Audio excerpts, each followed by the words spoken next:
Dans un projet utilisant une base de données, il est essentiel de concevoir un schéma correct de cette base de données. En effet, la base de données est le fondement de tout le système. Une erreur pendant sa conception est difficilement récupérable par la suite. Le schéma de la base de données va nous permettre de la décrire et d'identifier toutes les contraintes que doit respecter son contenu. Reprenons notre exemple de table film. L'objectif de cette table est clair. Il permet de représenter les films avec leur réalisateur.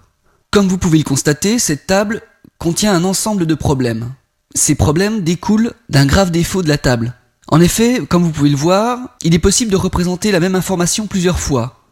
Les informations, par exemple, du réalisateur David Fincher, qui a réalisé Fight Club et Zodiac, se retrouvent 2 fois. Nous avons donc un doublon d'informations sur ce réalisateur. De même, nous constatons qu'un film, Titanic, peut se retrouver 2 fois car il existe 2 versions de ce film. Cette conception de table va donc poser de gros problèmes lors de l'insertion, de la modification ou de la destruction d'une information. Par exemple, si je supprime le film Duel, je vais par la même occasion supprimer les informations sur son réalisateur, Steven Spielberg. Si je modifie une information sur le film Fight Club, je risque de modifier les informations sur son réalisateur sans modifier celles correspondant au film Zodiac, qui a pourtant le même réalisateur.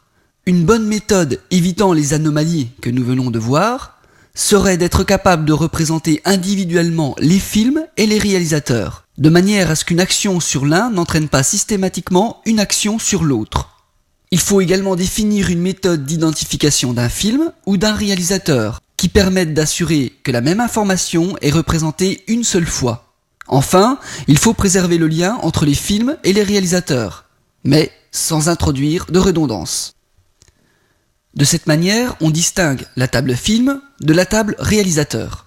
Il nous faut trouver un moyen pour distinguer les 2 Titanic, car il ne s'agit pas du même film, mais ils portent le même titre, et de la même manière, il nous faut un moyen d'identifier chaque réalisateur.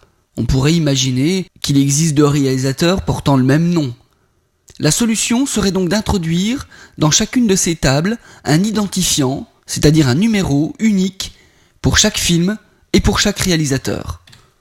De cette manière, un film est identifié donc par son identifiant et un réalisateur est également identifié par son identifiant unique.